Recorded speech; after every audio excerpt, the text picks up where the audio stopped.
نبی کریم علیہ الصلاۃ والسلام نے اپنے صحابہ کرام سے ایک سوال کیا، اتدرون مل مفلسو، اے میرے صحابہ کیا جانتے ہو کہ مفلس بندہ کون ہے؟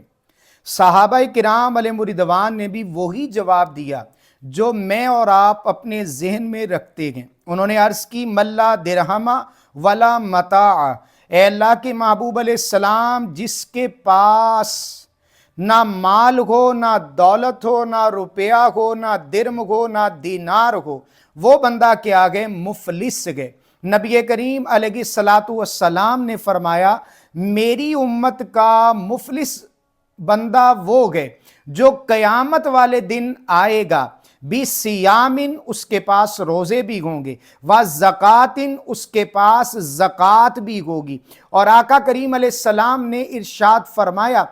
اس کے پاس بھی صلاتن، نمازوں کی بھی کوئی کمی نہ ہوگی۔ لیکن جب وہ میدان قیامت میں پہنچے گا تو ایک شخص آئے گا، آ کر دعویٰ کرے گا کہ اے اللہ اس نے میرے چہرے پر بغیر کسی وجہ کے تھپڑ مارا تھا، تو اللہ تبارک و تعالی فرمائے گا کہ اس کی نیکیاں جس کے اوپر اس نے ظلم کیا تھا اسے دے دی جائیں۔ اور اسی طرح فرمایا ایک اور شخص آئے گا وَقَذَفَ هَذَا، کہ اس نے تو میرے اوپر تہمت لگائی تھی، وَسَفَكَ دَمَ غَازَ، یا اللہ اس نے بغیر وجہ کے قتل کیا تھا، وَضَرَبَ غَازَ، اے مولا اس نے، میں کمزور تھا، اس کے گھر پہ کام کرتا تھا، اس کا ملازم تھا، اس نے میرے چہرے پر تھپڑ مارا تھا۔ اور اسی طرح فرمایا رب کائنات کے سامنے بہت سارے افراد آئیں گے، اور جس کے پاس نیکیاں تھیں، نمازیں تھیں، عبادات تھیں،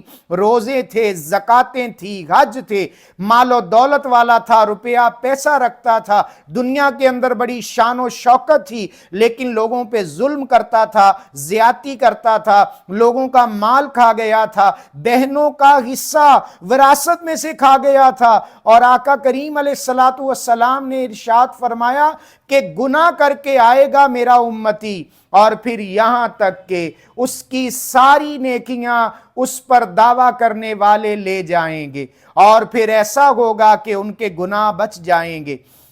اور اس کی نیکیاں ختم ہو جائیں گی۔ میرے اور آپ کے لجپال نبی علیہ السلام نے فرمایا کہ ان کے گناہ اس کے کھاتے میں ڈال دیے جائیں گے، یہاں تک کہ آیا تو تھا نیکوکار لوگوں پہ زیادتیاں کرتا ہوا اب جہنم میں جا رہا ہے، ثم طُرِحَ فِی النَّارِ، فرمایا اسے آگ میں ڈال دیا جائے گا۔ تو اس دنیا کے اندر لوگوں کا حق نہ کھائیں،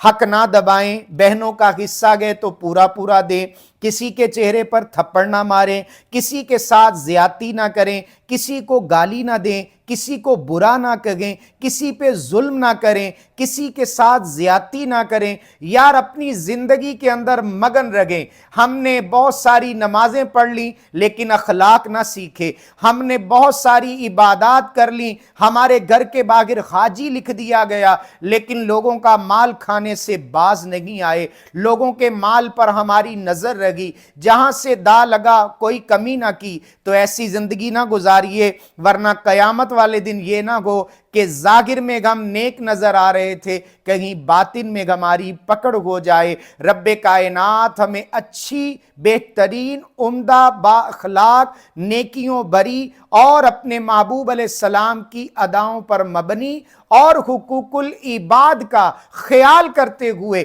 عمدہ زندگی گزارنے کی توفیق عطا فرمائے۔